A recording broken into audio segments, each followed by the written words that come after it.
బంగ్లాదేశ్లో అల్లర్లు కొనసాగుతూనే ఉన్నాయి. దేశవ్యాప్తంగా హిందువులపైన ఇంకా దాడులు ఏమాత్రం ఆగడం లేదు.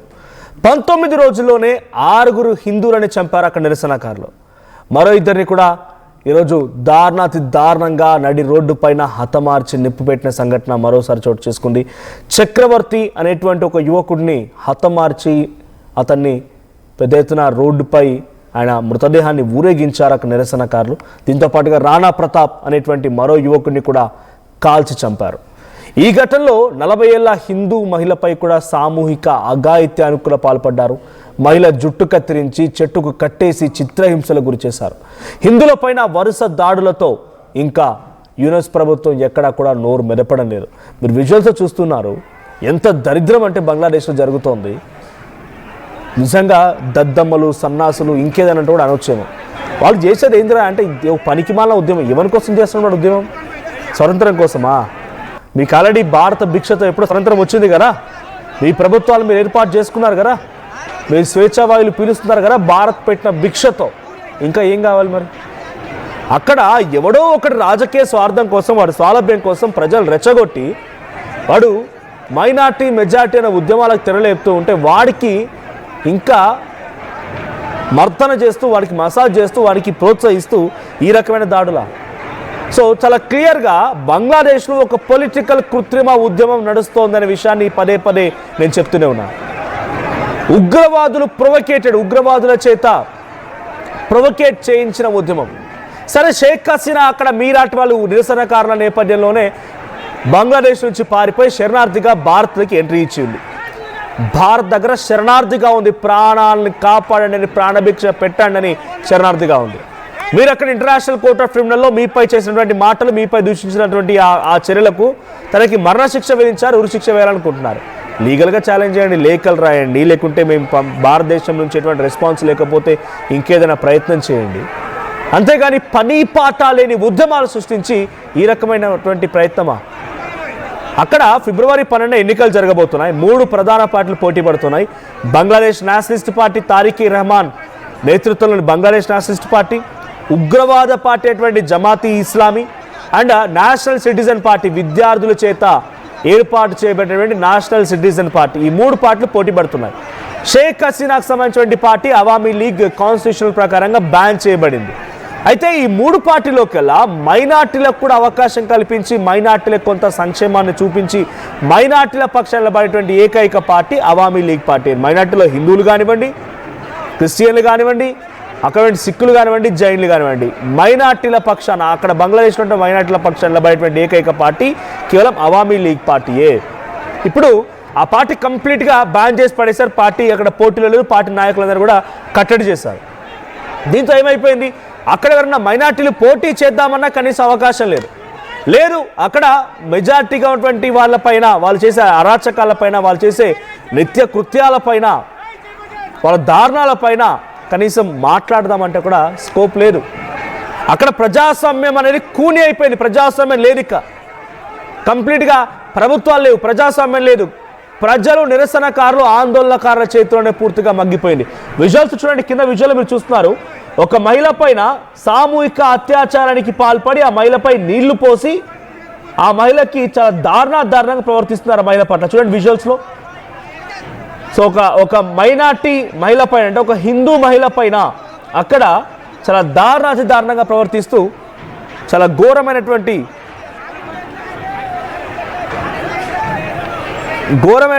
పద్ధతిని అవలంబిస్తూ మరణకాండం సృష్టిస్తూ ఉన్నారు. 19 రోజుల్లో 6పై ముందుగా దీపు చంద్రదాస్ ఒక కార్మికుడు హతమార్చి నిప్పంటించారు.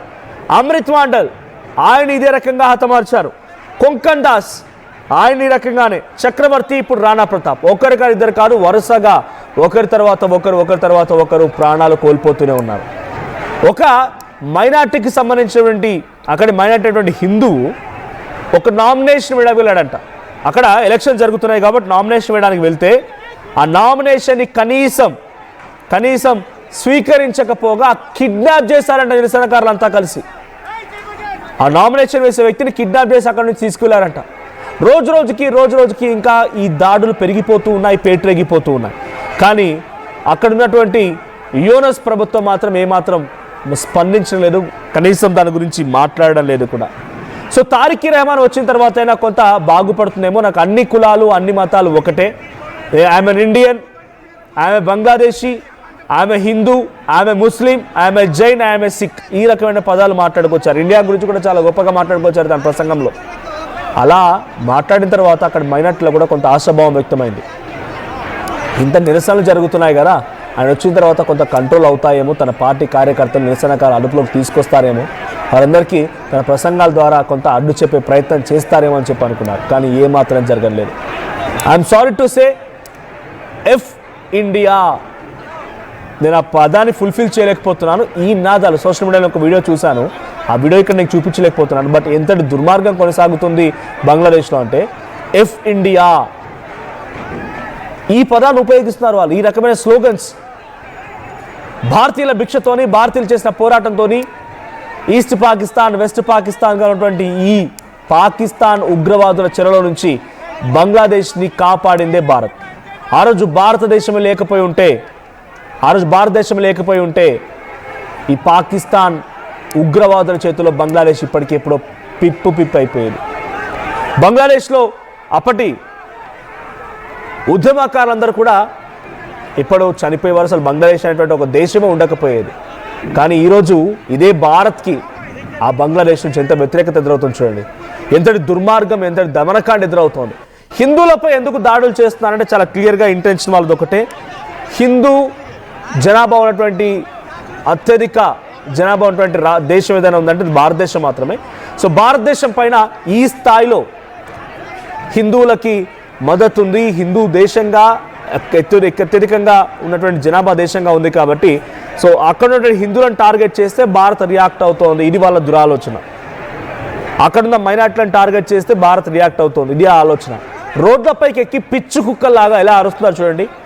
ఇక్కడ ఉద్దేశం బంగ్లాదేశ్లో జరిగేటువంటి ఆ దమనకాండను ఉద్దేశించి మాత్రమే. మైనార్టీలు, మెజారిటీలు, వాళ్ళ మతాలు, వాళ్ళ రిలీజియన్ నేను పట్టించుకోవడం లేదు ఇక్కడ. సో అన్ని కృత్రిమ ఉద్యమాలు. జైష్ ఈ మహమ్మద్ ఉగ్రవాద సంస్థ, లష్కర్ ఇ తోయిబా, ఇటువంటి సంస్థలకు సంబంధించి లష్కర్ ఇ తోయిబా, హిజాబుల్ ముజాహిదీన్ ఇటువంటి సంస్థలకు సంబంధించిన ఉగ్రవాదులు బంగ్లాదేశ్లో తిష్టవేసి మరి ఉద్యమాన్ని ప్రేరేపిస్తున్నారు.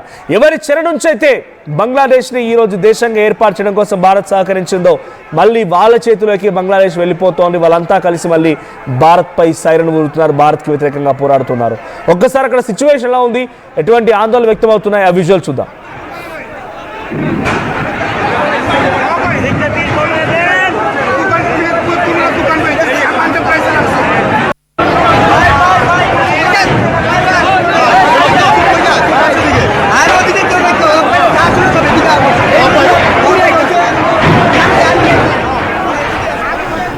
బంగ్లాదేశ్లో జరిగేటువంటి ఈ దమనకాండ పైన ఇన్ని రోజులు అవుతున్నా యూనస్ ప్రభుత్వం ఏమాత్రం పట్టించుకోవడం లేదు.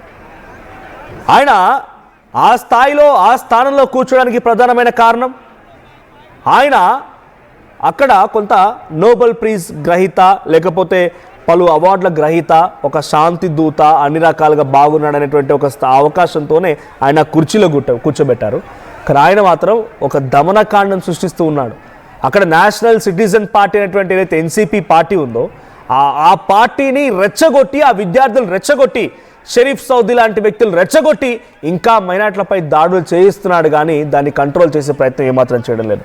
ఏకంగా ఆర్మీయే హిందువులను ఎవరైతే చెప్పినట్టుగా దీపు చంద్రదాస్, కొంకన్ దాస్, చక్రవర్తి, రాణా ప్రతాప్ అండ్ అమృత్ పాండల్ వీళ్ళందరినీ కూడా స్వయంగా ఆర్మీయే తీసుకువెళ్ళి నిరసనకారులకు అప్పచెప్తోంది, వాళ్ళ చేతికి అప్పగిస్తోంది. వాళ్ళని చంపండి, వాళ్ళని హతమార్చండి అని చెప్పి వాళ్ళ చేతిలో పెడుతోంది.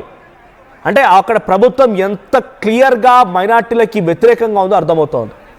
ఎలక్షన్ స్టంట్లో భాగంగా ఎవ్వరికి తోచినట్టు వాడు ఏదో రకంగా అక్కడ మైనార్టీలపైన అఘాయిత్యం సృష్టిస్తూనే ఉన్నాడు. మరి ఇంత జరుగుతున్నా నేను ప్రపంచం మొత్తం మీద శాంతిని కోరుకునే వ్యక్తిని అని చెప్పే డొనాల్డ్ ట్రంప్, ఎడబోయావే నువ్వు, ఎక్కడున్నావు?